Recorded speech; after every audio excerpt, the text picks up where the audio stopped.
Bueno, hoy vamos a ver eficiencia real, que es la segunda de las tres eficiencias que estamos estudiando para calcular cuánto petróleo podemos producir respecto del petróleo inicial, el petróleo que tenemos al inicio de la secundaria, a lo largo de toda la vida.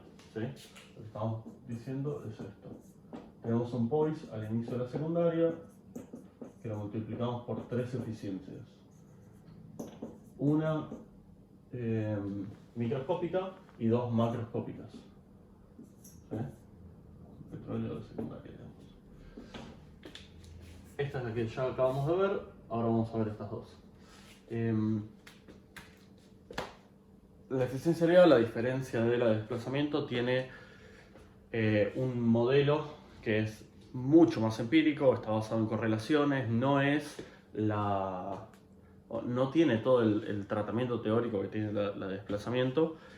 Por lo tanto, como depende mucho de estas correlaciones, va a ser crucial que elijamos bien los datos con los cuales vamos a entrar a las correlaciones.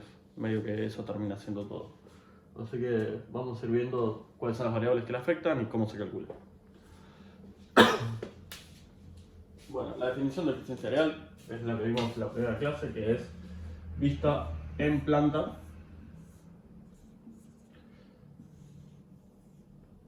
¿Cuánto mide la zona barrida respecto de la zona total? Acá está el productor, este es el inyector, y la eficiencia real siempre va a ser el cociente entre la figura esta respecto del polígono completo. Aquí está en cuadrado, ahí hay un ejemplo en hexágono, siempre es lo mismo, no importa. La eficiencia real va a arrancar en 0 cuando empiezo a inyectar, y acá inyecto la primera gota, así que al principio esta área es nula. Y a medida que va pasando el tiempo, va la mancha esta, esto es el banco de agua, justamente eso es lo que he visto en dos dimensiones, no en una como veníamos viendo antes. A medida que va avanzando, va cubriendo esta figura. Si todo es regular y más o menos se comporta bien y los límites económicos son los habituales, entonces es probable que se llegue a eficiencia real 1 antes del fin de la vida útil. No así con las otras dos. Eficiencia vertical y desplazamiento, si estamos en flujo difuso, ¿no? Que es la que vamos a usar a lo largo de todo el temario. Es probable que no lleguemos a eficiencia. Bueno, eficiencia vertical 1 es probable que no lleguemos, y eficiencia de desplazamiento a 1 es imposible llegar porque se acuerdan que tiene el sobre, entonces a eficiencia de desplazamiento máxima, que será el cociente ese, igual es probable que tampoco se llegue. O sea, es seguro que no se llega porque se alcanza matemáticamente da tiempo infinito. Entonces, nada, lo primero que dice acá es un poco lo que estaba diciendo, que es que depende tanto de correlaciones que lo fundamental termina siendo elegir bien los datos con los cuales entramos a esas correlaciones. ¿Qué pasa? Las correlaciones en general van a estar hechas para desarrollos lo más homogéneos e ideales posibles. Entonces, si la realidad se aleja de las condiciones del libro con las cuales están hechas las correlaciones, entonces cada vez va a ser más difícil que nuestro modelo se asemeje a la realidad. A veces vamos a estar muy lejos, a veces vamos a estar no tan lejos.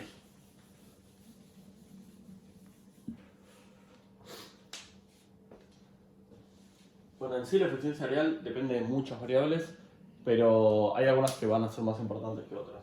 La primera, que es la geometría del sistema, es justamente lo que me refería de cómo están distribuidos en el espacio los pozos. Creo que acá está, si no me equivoco, la descripción de cada una de ellas. Vayan siendo el PowerPoint, pero yo se las voy contando acá. De todos los posibles esquemas de inyección, el primero para estudiar, porque se cae de maduro, es un desarrollo de inyección periférica. ¿Qué significa esto? Que si tengo un reservorio relativamente chico, desarrollado con un número relativamente chico de pozos, chico es 10, 15, 20 pozos, lo que puedo hacer es, y de alta transmisibilidad, ahora hablamos de eso, lo que puedo hacer es rodear la zona desarrollada con pozos inyectores.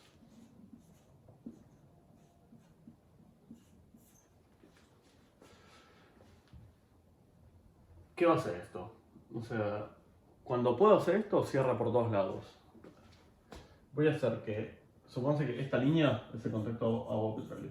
¿Sí? Por lo tanto, no tengo petróleo por debajo de eso, salvo que lo esté mirando en 3D y tenga un poquito de cuña. ¿Sí? O sea, si esto mismo le da un corte y lo miro en 3 dimensiones, y estoy viendo al tope, esta línea al tope de la estructura, entonces estoy viendo este punto. ¿Sí? Contacto agua-petróleo, contacto agua-petróleo. Por lo tanto, si yo pongo un pozo justo al tope en este punto, en esta vertical, voy a estar arrastrando todo el petróleo posible hacia adentro y un cachito de agua en el peor de los casos. Ahora, si este pozo no lo estoy poniendo en el tope, sino lo estoy poniendo en otro lugar, va a haber un poquito de petróleo que lo pierdo y lo tiro para afuera. Y aparte nunca estoy seguro de que mi mapa sea perfecto. Entonces, si no tengo problema con arrastrar algo de agua hacia adentro, por ahí lo que puedo hacer incluso es ponerlos un poquito más afuera, a los pozos inyectores. ¿Sí? Pasarme un poquito y asegurarme que puedo estar barriendo la totalidad del petróleo hacia adentro. Que no va a ser tan grave, porque lo más probable es que pronto, con el pasar del tiempo, todos estos pozos vayan aumentando su corte de agua, vayan produciendo un montón de agua en función de todo el agua que estoy inyectando en los pozos inyectores. No es que voy a aumentar muchísimo el corte de agua porque voy a estar metiendo agua del acuífero ni nada de eso, porque desde el momento que empiezo a inyectar y empiezo a levantar la presión, el acuífero ya no tiene acceso al reservorio. ¿Sí? Si el reservorio estaba a una presión, supongamos 100 kilos, y esto más abajo estaba a más porque hice primaria, 150. ¿Sí? Si yo empiezo a inyectar acá con 150 o 160 o cualquier otro valor, ya no tengo agua que entra al reservorio. ¿Sí? Agua del acuífero que entra al reservorio. Todo el delta P va a ser así, o un poquito va a ser así, y nada más. Entonces, no es que voy a estar, por alejarme un poquito hacia el lado del agua, voy a estar involucrando ese agua en el cálculo. Lo único que voy a hacer es barrer un poquitito este mini volumen de agua, nada más. Así que podría hacer eso. Pongo los pozos en el contacto o un poquito afuera, solo como para darle un poquito de juego a si mi mapa no fue perfecto, y de ahí barro hacia adentro. ¿Cuáles son las condiciones para que este barrido sea eficiente o tenga sentido? Bueno, un poco lo que siempre voy a estar tratando de hacer es una secundaria saludable, va a estar inyectando más o menos el mismo volumen que va a estar produciendo. ¿Sí? En un caso teórico perfecto, en fondo va a ser exactamente el mismo número. Pero asumiendo que no es perfecto, que tengo fugas y que un poquito del agua va para el otro lado, qué sé yo, voy a tratar de estar inyectando un poco más de lo que produzco. Si tengo en el medio un grupo más o menos reducido de pozos, la transmisibilidad es más o menos buena y logro con esta línea de inyectores hacer el fill up y producir o empezar a inyectar el mismo caudal que estoy produciendo, entonces voy a poder decir que es un reservorio, es una zona donde hacer la inyección periférica, que es el nombre que tiene esto, tiene sentido. Y era por ahí la mejor solución para este problema. Pero, si esto mismo, cambiamos de la escala, ¿sí? Dejo la niña esa. Son cientos de pozos, ¿sí? Todos distanciados lo mismo que lo que estaban los azules, ¿sí? Lo que hice fue hacer que el reservorio fuese mucho más grande. ¿Sí? Tengo un montón de pozos. Y hago una única línea de inyectores alrededor. Entonces, esta inyección va a influenciar a 1, por ahí al siguiente, pero es como que todo el centro de la estructura, que por ahí es la mitad de los pozos o más, no va a estar recibiendo inyección, ¿sí? Porque la cantidad de agua que está inyectando alcanza para llenar, entre comillas, una o dos líneas de productores alrededor o por delante de los inyectores, y el grueso por ahí del reservorio termina no recibiendo inyección y se comporta como si fuese una primaria. ¿Sí? Acá tengo alta presión de los inyectores que se la absorben los primeros productores y esta parte no recibe inyección, no recibe energía y sigue perdiendo presión. Eso no es una secundaria que está equilibrada, ¿sí? No es una secundaria balanceada. Entonces, y cuando hago los números, me da que estoy produciendo más de lo que estoy inyectando. Entonces, ¿qué necesito que el reservorio sea para poder hacer esto? Es algo que yo no decido, es el reservorio que me tocó. Y el reservorio tiene que ser relativamente chico. El número de pozos productores con el que lo estoy desarrollando tiene que ser un número relativamente chico. Unidades o decenas de pozos, no centenares. Y la transmisibilidad tiene que ser más o menos buena, cosa que con una línea de inyectores alrededor yo alcance por ahí la segunda o quizás hasta la tercera línea de productores. Si en este sentido tengo un inyector, un productor, dos productores, el tercer productor, y de este lado un inyector, un productor, dos productores, y este es el tercero de ambos lados, bueno, por ahí, no estoy afirmándolo, pero por ahí con esta inyección ya logro compensar, con estos dos inyectores logro compensar los 5 productores. Por ahí sí, por ahí no, por ahí al tercero le cuesta mucho llegar el agua. Otra cosa que también tengo que pensar es que esto lo puedo ver un poco en el eje tiempo también. Entonces, podría pasar que empiezo a inyectar, por ahí me queda un pulmoncito en el medio que no está recibiendo bien el agua, pero lo que hago es, esto empieza a barrer hacia adentro, el agua empieza a entrar y lentamente los pozos que están más cerca del borde se me empiezan a acuatizar. Acuatizar le digo empiezan a aumentar tanto su corte de agua que es probable que ya el pozo o sea antieconómico o esté en el límite de economicidad. Entonces por ahí lo que me conviene es lentamente estos pozos los voy transformando en inyectores y voy apagando los otros. Voy apagando los más de afuera, los más afuera.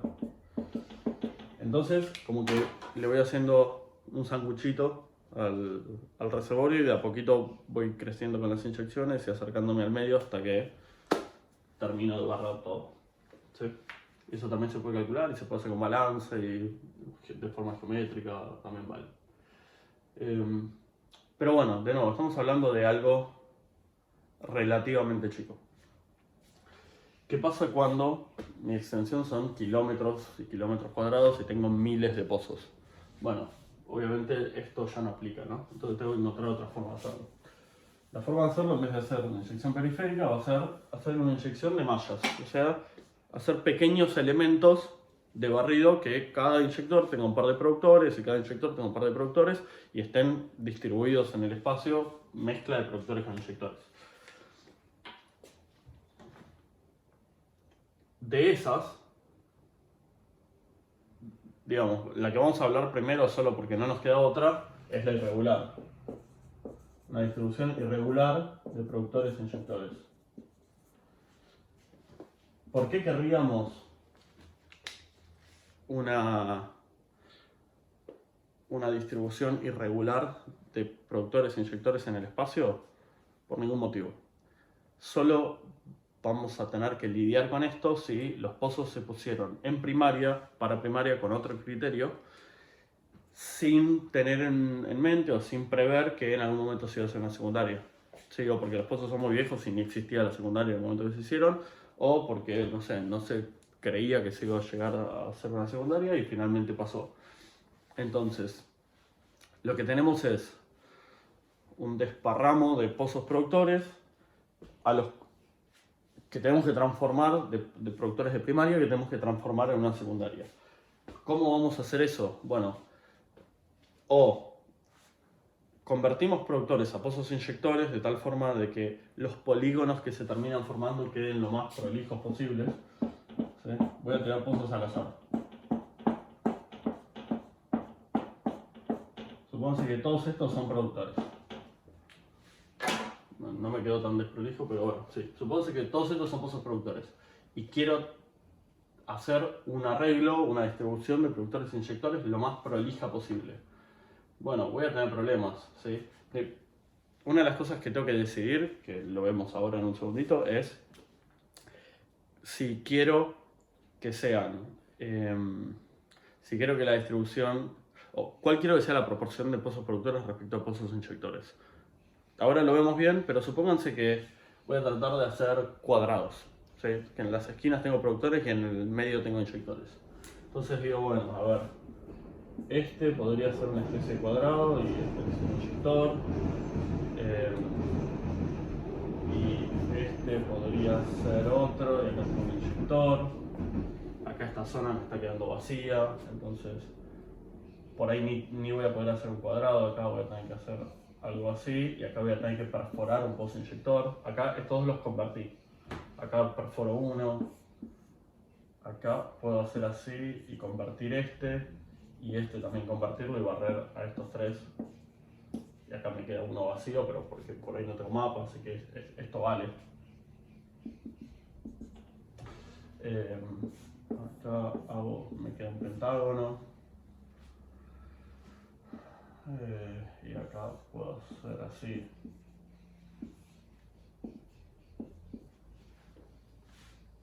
¿Ven lo que me pasa? O sea, queda algo, pero es medio espantoso. Hay un montón de combinaciones, las van haciendo como les parezca, pero el criterio siempre es tratar de que los pozos queden lo más equidistantes posibles, que las áreas de las figuras sean más o menos proporcionales y que las formas sean iguales. Es muy difícil, pero bueno, es lo que hay. De nuevo, nadie apuntaría a hacer una secundaria así. Incluso en los casos donde el reservorio no es homogéneo de tal forma que necesito incorporar alguna heterogeneidad al cálculo, tampoco lo haría así. Porque esto es otro tipo, es una heterogeneidad al azar. En cambio, hay heterogeneidades en el reservorio que no son azarosas, que voy a tratar de capturarlas. Ahora, si dejamos esto de lado y realmente hacemos lo que, o tenemos la posibilidad de hacer lo que queremos, lo que vamos a hacer es un arreglo de mallas, ¿sí? Una distribución patterns en forma de malla. Esas mallas, o cuando digo mallas, lo que me estoy refiriendo es a figuras regulares. Entonces, dentro de las figuras regulares que tengo, hay como dos grandes grupos. Uno son mallas en línea o mallas de línea, y otros son mallas con alguna forma geométrica particular. Las de línea serían, por ejemplo,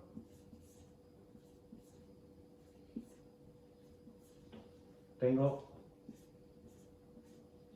esto. Línea de productores, línea de inyectores, línea de productores. ¿Cuál es mi malla? ¿Cuál es mi figura?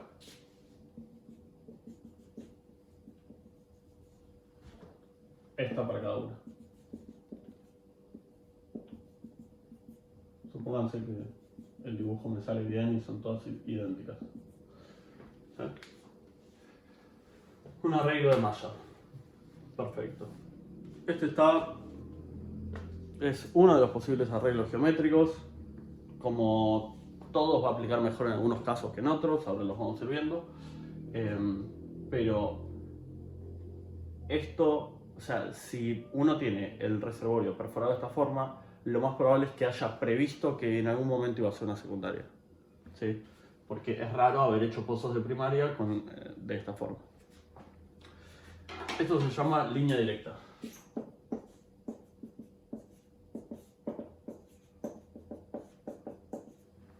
Que son los, voy a poner así, pozos azules. Después, parecido a esto, tengo línea alterna, que la diferencia es que los pozos, en vez de estar alineados en un sentido y en el otro sentido, van a estar alineados en uno y desfasados en el otro.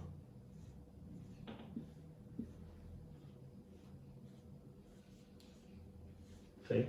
En línea alterna tengo los mismos inyectores, pero los productores desfasados media figura a la izquierda. Entonces, es la misma figura, solo que en vez de tener los productores en el centro de los lados chicos, lo tengo en los vértices. Eso es todo.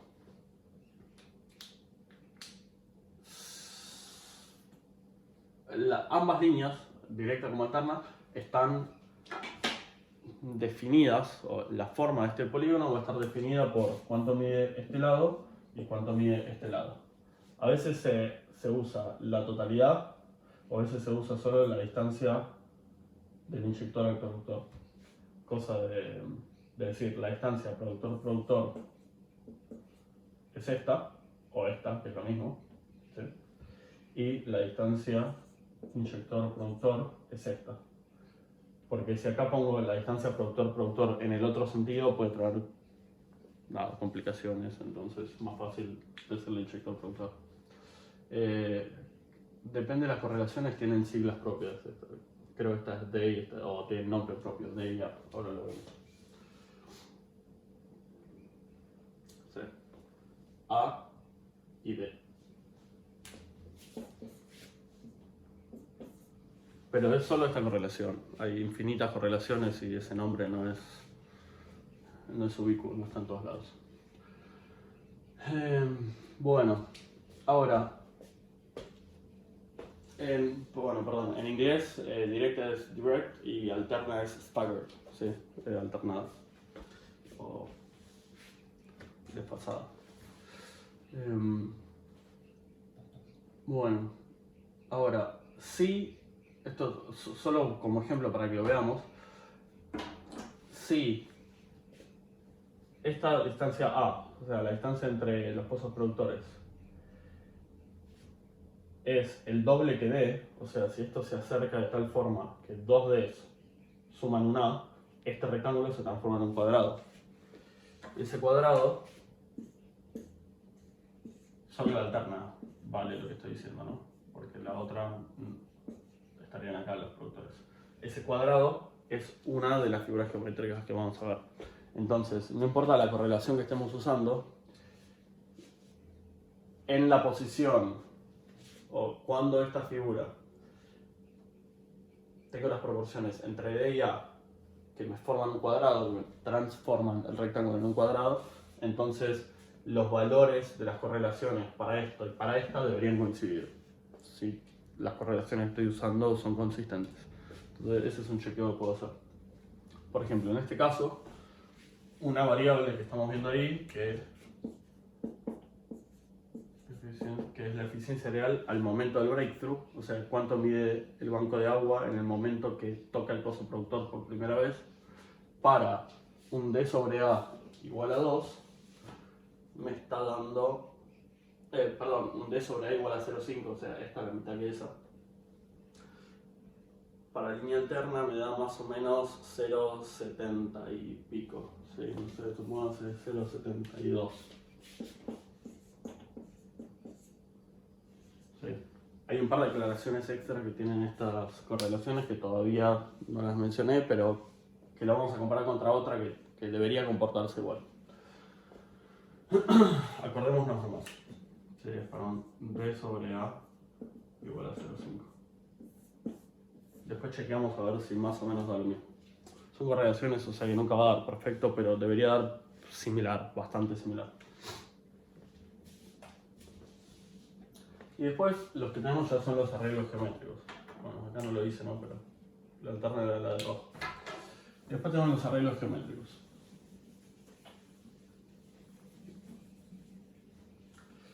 Geométricos vamos a tener solo los arreglos bidimensionales que pueden cubrir una superficie. ¿Sí? Por ejemplo, no puedo cubrir una superficie con pentágonos porque quedan agujeritos. ¿Sí? Sí puedo cubrir superficies con triángulos, con cuadrados y con rectángulos. ¿Sí? ¿Qué dije? Triángulos, cuadrados, rectángulos, sí, y hexágonos, perdón. Entonces, vamos a ver un par. Arranquemos por el más simple, que es el cuadrado. Puedo hacer puedo hacer dos formas de dibujar las figuras. Puedo hacerlas centradas en el pozo inyector o centradas en el pozo productor. ¿Sí? Y vamos a llamarle N spot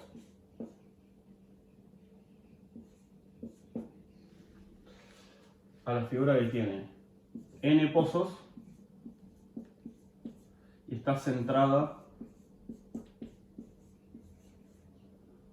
en el productor. Y vamos a llamarle N va a ser un número ahora, ¿sí? N spot invertido a la figura que tiene N pozos, pero está centrada en el inyector. Entonces, por ejemplo, si dibujo esto, un pozo productor en el medio, con 4 inyectores en las esquinas, esto es un 5 spot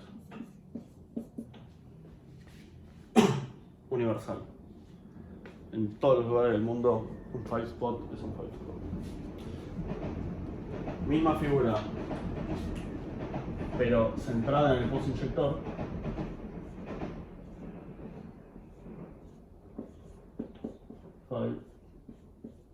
Spot invertido.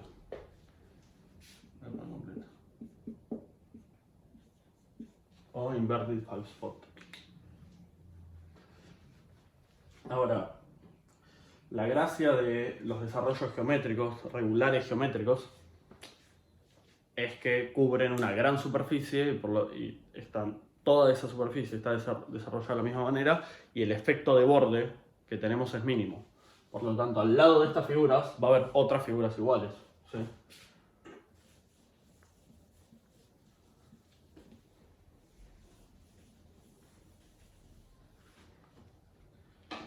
Si yo tengo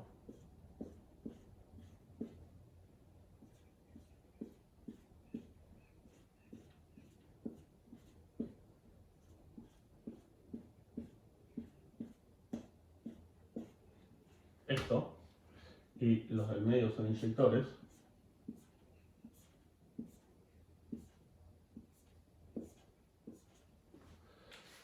puedo decir, lo había hecho en rojo, los que están sentados en los inyectores. Puedo decir que este desarrollo, por ejemplo, es un desarrollo de 5 spots invertidos. ¿Sí? 5 spots centrados en inyectores. Esto podría dibujar cuadrados rojos en toda la grilla. ¿Sí? Pero con el mismo ojo y pasando las líneas por lugares distintos y los mismos pozos, podría decir que también es un sistema de 5 spot invertido. Perdón, de 5 spot directo. Es un 5 spot. Este es un 5 spot invertido. Significa que ambas figuras, el 5 spot y el 5 spot invertido, son espejos del mismo desarrollo de pozos. ¿Sí? Los mismos pozos me forman las dos. Entonces, la verdad que en particular para el 5 spot, decirle invertido o no invertido es lo mismo. Para lo único que lo puedo usar es si quiero, por algún motivo en particular, estar mirando un cuadrado que tenga el centro en el pozo inyector o tenga el centro en el pozo productor. Nada más. Pero es semántica la diferencia, son los mismos pozos. Lo único que me faltaría hacer para terminar de definir qué es exactamente un 5 spot es fijarme cuántos pozos productores y cuántos pozos de inyectores corresponden a cada malla, a cada unidad de área. Supongamos que una unidad de área es esta o esta, sí, es lo mismo. O sea, con cualquiera de las dos, si la estiro, o sea, si la replico para todas las direcciones, cubro toda la superficie. ¿Sí? Entonces, supónganse que agarro el azul. El azul tiene 4 inyectores en las puntas y un productor en el centro. Bueno, yo quiero calcular la relación productores sobre inyectores. Entonces, ¿cuántos productores tiene esta figura? Un productor. ¿Cuántos inyectores tiene esta figura? Bueno, hay 4 en las esquinas, pero cada uno de esos inyectores pertenece en parte a esta malla y en parte a otras mallas. ¿A cuántas otras? Bueno, en este caso a 4. Un cuarto acá, un cuarto acá, un cuarto acá y un cuarto acá. Entonces, cada inyector va a estar aportando un cuarto a esta figura, un cuarto de su agua a esta figura. Los otros 3 cuartos van a otras figuras, a otros cuadrados. Entonces tengo 4 pozos inyectores que aportan un cuarto de su agua acá. Esto se va con esto, 1 sobre 1, me queda 1. La relación productor-inyector en una figura 5-spot directa, en este caso, es 1 a 1. La relación productor-inyector es 1. Si lo hago para el 5-spot invertido, con el inyector en el medio, me pasa exactamente lo mismo. ¿Sí? Siempre hago productores sobre inyectores, ¿sí? Eso es arbitrario. Tengo 4 productores que producen un cuarto acá y un cuarto a otros lados. 4 por un cuarto, dividido un inyector entero. Esto se va con esto, me queda 1. ¿Es lógico que quede lo mismo? Sí, son los mismos pozos. O sea, si estoy diciendo que hay misma cantidad de pozos productores y de pozos inyectores, cuando lo miro por unidad, cuando lo extrapolo a todo el yacimiento, si las dos figuras salen de la misma cantidad de pozos, de los mismos pozos, entonces no podría llegar a un valor distinto. Vamos a hacer otras un poquito más complejas.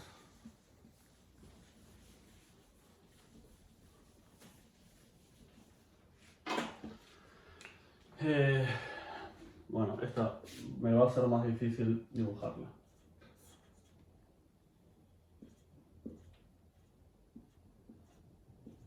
Un hexágono, ¿sí?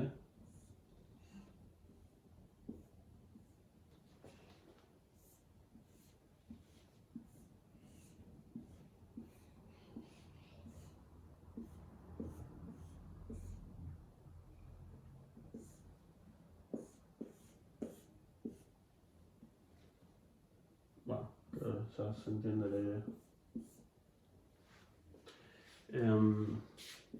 Voy a terminar porque voy a usar un poquito más. Ahí está. Tengo inyectores en el medio. Y déjenme no dibujar todos los productores, pero en cada vértice hay un productor. ¿Sí? Bueno, en cada vértice hay un productor.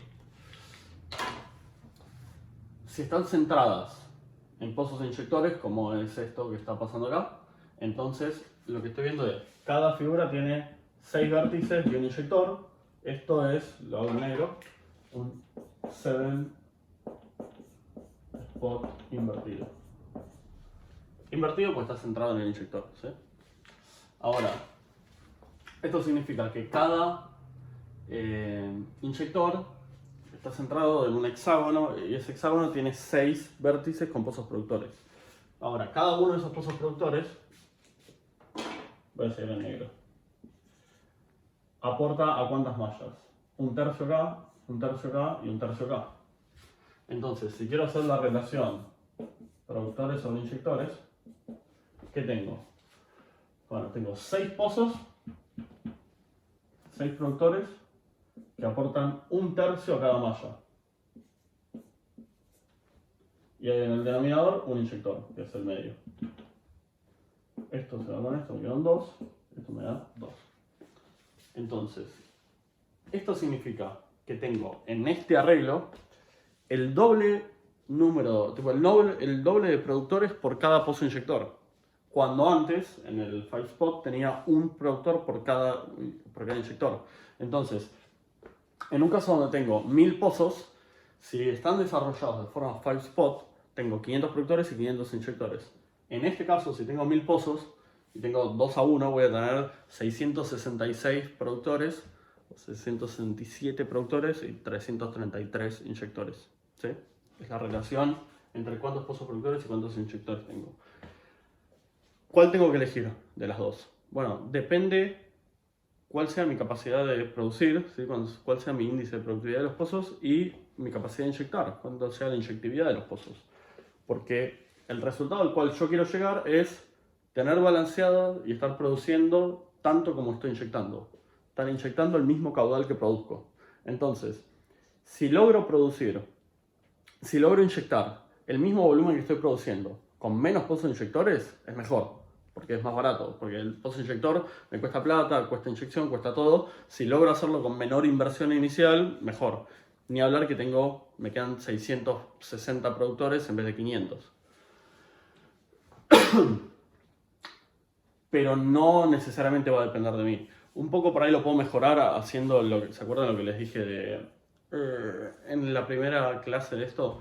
Que puedo hacer pequeñas fracturas alrededor de los pozos para saltear un poco la pérdida de carga alrededor de los productores y los inyectores y tener mayor gradiente de presión dentro del reservorio, aumentar la inyectividad. Todas esas son cosas que voy a poder ir haciendo y voy a poder ir optimizando. Otra cosa que me permite esto, bueno, lo vemos ahora en 2 minutos. No quiero irme de este tema antes, pero tiene otra mejora, vamos a usar esto. Ahora, mismo arreglo, mismo número de pozos, todo idéntico. ¿Qué pasa si en vez de hacer estas mallas, este dibujo, hago este dibujo?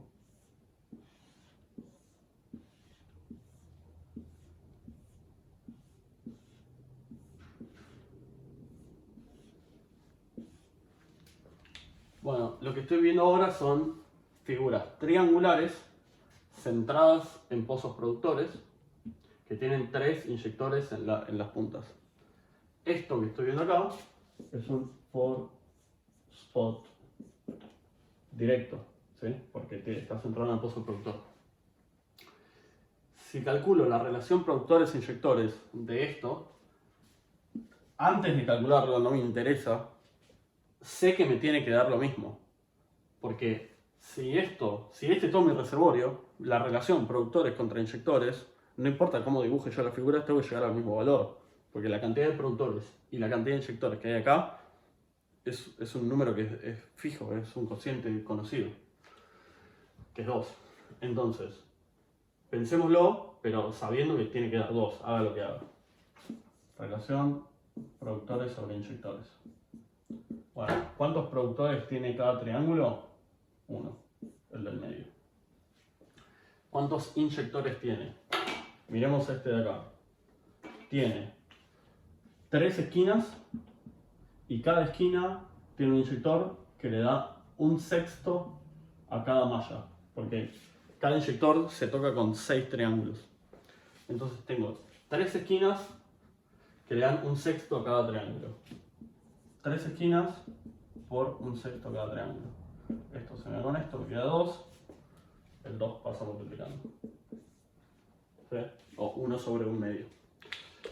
Entonces, está bien, llegamos a algo lógico. La cantidad de productores sobre la cantidad de inyectores, no importa cómo yo dibuje la forma geométrica, porque eso es una arbitrariedad mía, me da 2.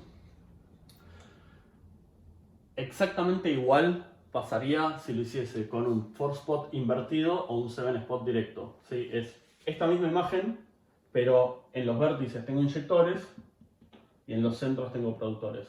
Es toda la misma matemática, estos dos números se me dan vuelta y este 1 se me hace un medio.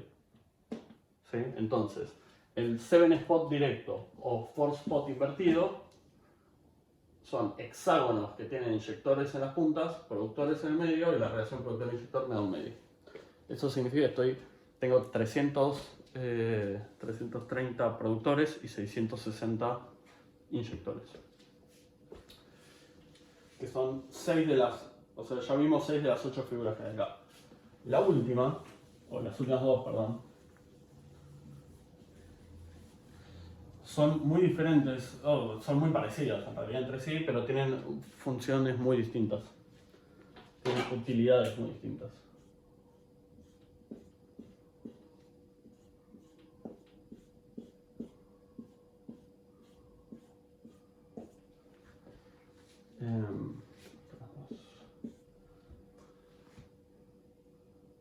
Imagínense esto.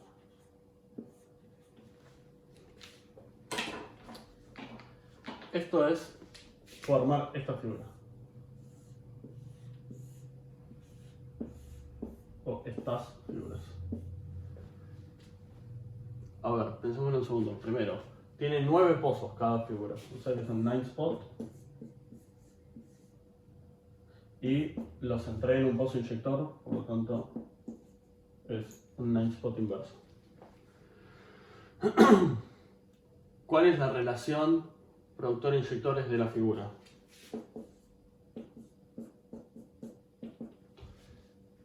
Inyectores uno solo, sí, el del medio. Productores tengo 4 productores que son mitad y mitad con otras mallas y 4 esquinas que son un cuarto con otras mallas. Sí, entonces tengo 4 que son mitad y mitad más 4 que son un cuarto. Esto es 2, esto es 1, 2 más 1 sobre 1, 3. O sea que tengo 3 productores para cada inyector. No importa, si esto lo estiro para todos lados, el número final me va a dar 3 productores por cada inyector. O en el caso que estamos hablando de los 1000 pozos, 750 productores, 250 inyectores. ¿Por qué haría esto? Bueno, esta es una buena forma de empezar una secundaria. Imagínense que tengo un pozo. Bueno, un segundo, antes de meterme en esto, el 9 spot directo es lo mismo pero al revés, ¿sí? 8 inyectores con un productor en el medio. Ahora hablamos de eso al final. Vuelvo al ejemplo. Imagínense que yo arranco una secundaria.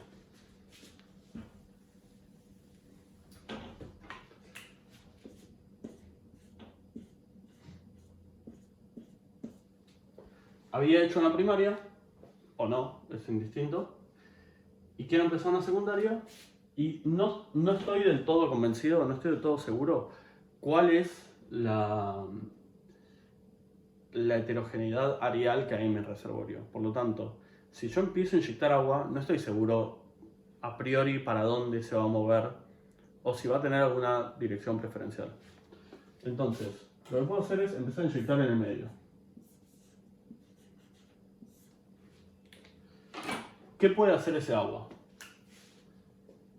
Si la permeabilidad horizontal, horizontal no, digamos, la permeabilidad este-oeste, sí, en este sentido, es mucho más grande que la permeabilidad norte-sur, entonces el agua va a avanzar así. En vez de avanzar radialmente, va a avanzar de forma ovalada.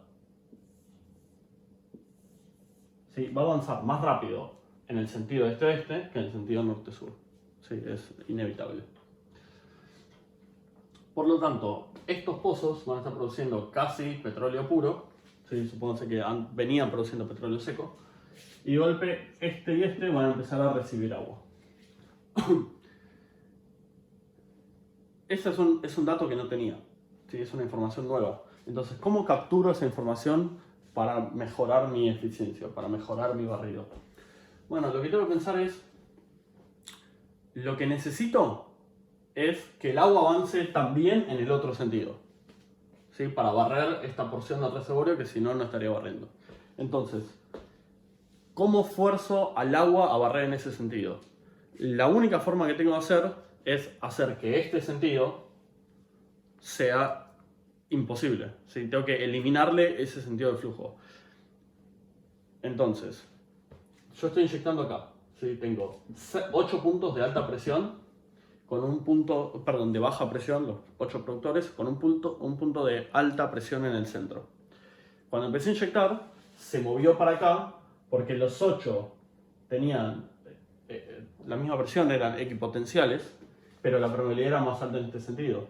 Entonces, la permeabilidad no la puedo tocar, no puedo cambiar la permeabilidad que tengo más en un sentido que en el otro. Pero lo que puedo hacer es eliminarle el delta P, eliminarle ese gradiente de presión. ¿Cómo lo elimino? Pongo acá presión alta, presión de inyección, y transformo estos dos en pozos inyectores. ¿Qué va a pasar? Ahora, el agua va a tener dos opciones. El agua que entra por el pozo este. puede avanzar para acá con una permeabilidad baja y un delta P, o una diferencia de presión, un gradiente de presión, o puede avanzar para acá con una permeabilidad alta, pero sin delta P. Bueno, ecuación de Darcy me dice que sin delta P no se mueve el agua, no puede avanzar en ese sentido.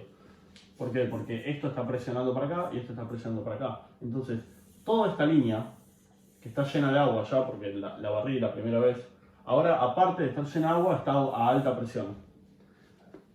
Tengo una línea de alta presión con acá una línea de baja presión y una línea de baja presión. ¿Qué va a hacer el agua? Va a avanzar perfectamente así. Perfecto si fuese un libro perfecto. Obvio que no va a ser perfecto, pero va a avanzar en esa dirección. Entonces la obligué, inundé la zona de alta permeabilidad, o el sentido de alta permeabilidad, y ahora la obligo a avanzar en el otro sentido. Esto me da un barrido muy bueno. Esto que me quedó acá es una línea directa. ¿Sí? Es un avance de línea directa. Ahora, bueno, obviamente lo mismo pasaría si tengo esto y tengo que transformar estos tres en inyectores y barro en el otro sentido. Pero esto, lo que tiene bueno el 9-spot, el primer 9-spot, el 9-spot invertido, es que lo mismo podría pasarme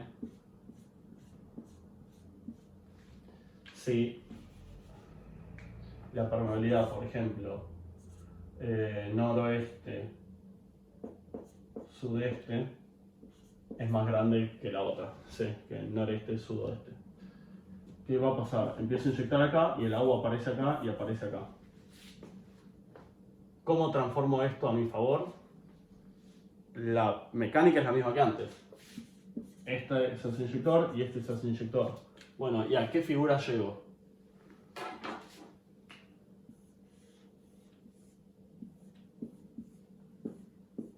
Un 5-spot, pero rotado.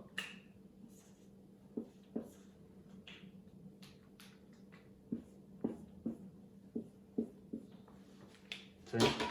Me giró la figura. 45 grados de forma tal de aprovechar estos efectos. Se me va a inundar esta línea. En realidad, por cómo lo estoy pensando, más que un 5-spot es una línea alterna. ¿Sí? Es semántica la diferencia. ¿A qué voy con esto? Que la línea alterna lo que va a hacer, o este reservorio lo que va a estar haciendo es, toda esta línea va a estar saturada de agua y va a ir barriendo hacia los bordes. Digo 5-spot porque justo quedó una forma cuadrada, pero lo que hice fue una línea alterna, porque es una línea de agua barriendo hacia las dos líneas de productores. Es semántica la diferencia, pero bueno. Lo mismo con la línea de acá arriba, que barre para acá, y la línea de acá, que barre para acá. Y lo que había dejado en el tintero con el 7-spot invertido era exactamente esto. Puedo hacer esto mismo en tres direcciones en vez de 4 con un 7-spot invertido. Arranco así y me fijo. Si el agua llega más o menos a todos los pozos, más o menos, el agua a todos los pozos al mismo tiempo, o sea que esto más o menos viene creciendo así y más o menos llega el agua así. No hace falta ni siquiera que llegue el agua. Si tengo respuesta, sí, los pozos venían produciendo por primaria y más o menos cuando ocurre el fill-up y cuando estoy desapareciendo el gas, el pozo productor tiene que empezar a responder. Si todos más o menos sienten ese pulso de presión que viene avanzando, por más de que el agua venga atrás, o sea, si reciben el banco de petróleo, entonces, y más o menos parejos, y todos tienen algo de efecto, entonces esto más o menos viene avanzando en todos los sentidos al mismo tiempo. ¿Sí? Arranca radial y se va deformando un poco, pero avanza en las 6 direcciones más o menos parecidos. Lo que puede pasar en cambio es que dos reciban mucho más que los otros. ¿Sí? Si me pasa eso, lo mismo. Transformo estos dos a pozo inyector y acá hago una línea alterna, que en este caso fíjense que sí es una línea alterna porque los polígonos que me quedan son rectangulares, no son cuadrados. Sí, porque lo que estoy viendo es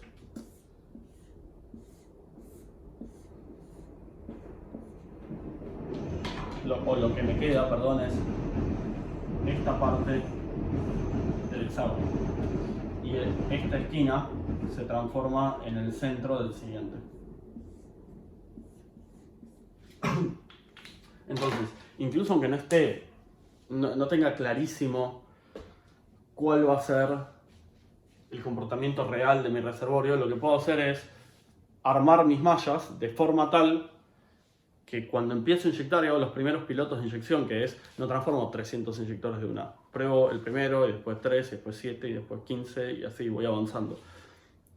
Si identifico alguna dirección preferencial de flujo dentro de mi reservorio, la puedo capturar de esta forma y hacerla que me juegue a favor en vez de que me juegue en contra y tener todo el tiempo producción de agua en pozos que no deberían. Bueno,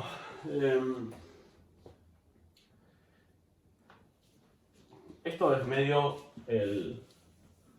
casi todo más de lo que se puede hablar de geometría. Ahora, no es obviamente el único factor que impacta sobre la eficiencia areal. El segundo, y muy importante, es una variable que ya nombramos en la clase pasada y que va a ser fundamental a la hora de entrar a las correlaciones de eficiencia areal. ¿Por qué? Solo porque es una variable muy representativa de cómo es el flujo que está viendo dentro del reservorio. La variable es la relación de movilidades. Y habíamos dicho que la relación de movilidades era la movilidad del fluido desplazante sobre la movilidad del fluido desplazado. De nuevo, esto solo es verdad desde, creo 1957. Ahí está. Antes de 1957 a veces se ponía al revés, entonces hay algunas correlaciones que están con el eje X invertido. Entonces, o sea, si el eje X es M mayúscula, ¿sí? Entonces, posterior a 1957 se estandarizó y siempre es desplazante sobre desplazado. Pero antes, a veces se usaba al revés, entonces cada correlación hay que mirarla. Igual con un poco de nariz es obvio para dónde debería crecer o decrecer, entonces solo con prestar atención ya no pifiamos. Pero hay que tener esa cuotita de prestar atención. Bueno, movilidad del fluido desplazante, siendo el desplazante el agua que está inyectando. Es la permeabilidad efectiva del agua sobre la viscosidad del agua. Vamos a ponerle W más que agua.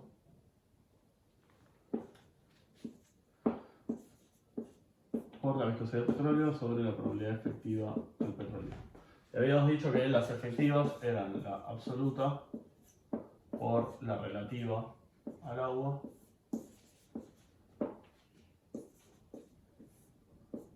absoluta por la relativa al petróleo. Empezó con esto. Dicho que M, que es la relación de movilidades, es la probabilidad relativa al agua sobre mu del agua por viscosidad del petróleo sobre KR del petróleo. Dos cosas. Uno,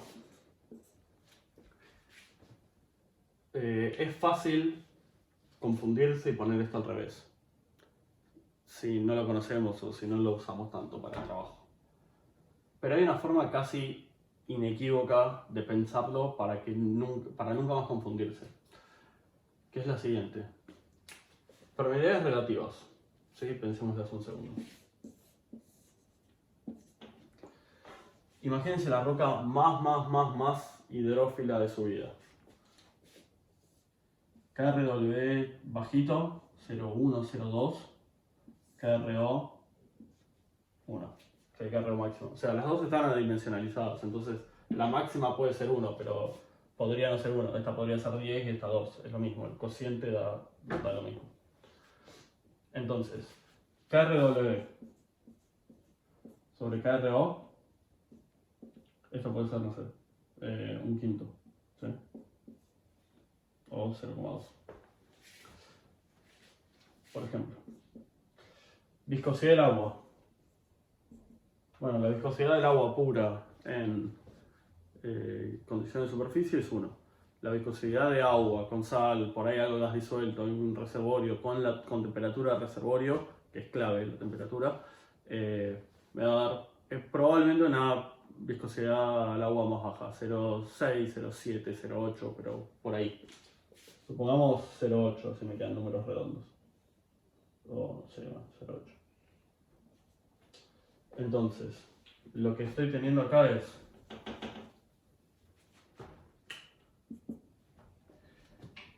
este cociente que es 0,2. La viscosidad del agua que es 0,8.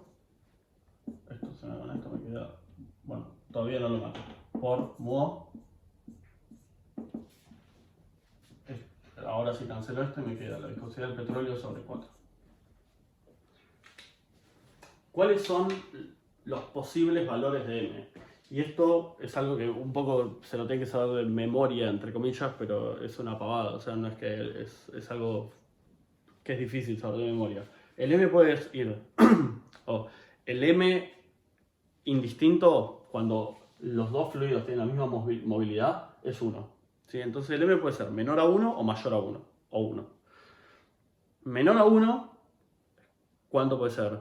1, 0,8, 0,5, 0,3, no más que eso.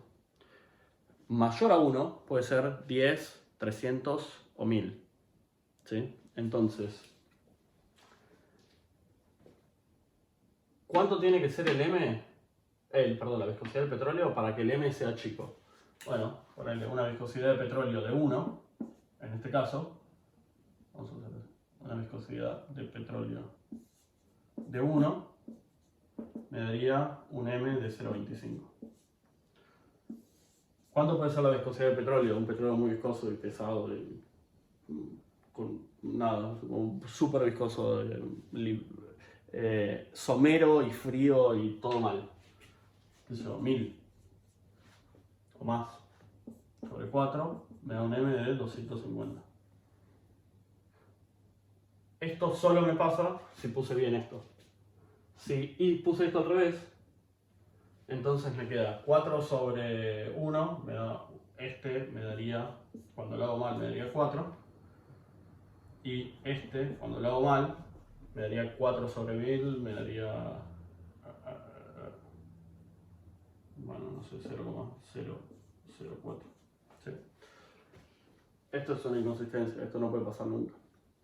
Entonces, la única forma de tener M's gigantes, 200, 300, como sé que pueden ser, es que el valor que puede ser gigante, viscosidad del petróleo, esté en el numerador. Entonces, si este va en el numerador, los otros 3 salen por descarte. Porque el KRO tiene que estar invertido a esto y el agua tiene que estar cruzada a estos dos. ¿Sí? Entonces, de esa forma no pueden pifiar nunca cómo van estos 4 variables adentro del M. La única forma de que el M sea gigante es que la viscosidad, que es el único que puede ser gigante de estos, esté en el numerador. Y de esa forma ya está, queda definido el M. Lo que tenemos que definir ahora, que lo vamos a ver en el siguiente video, es... esto lo voy a hacer. Eficiencia área algoritmo 0,72. Lo que tenemos que definir es cuáles son las condiciones de reservorio en las cuales vamos a evaluar cada una de estas 4 variables. Sí, eso es lo que vamos a ver al principio del próximo video. Así que bueno, corto acá y sigo ahora en el próximo.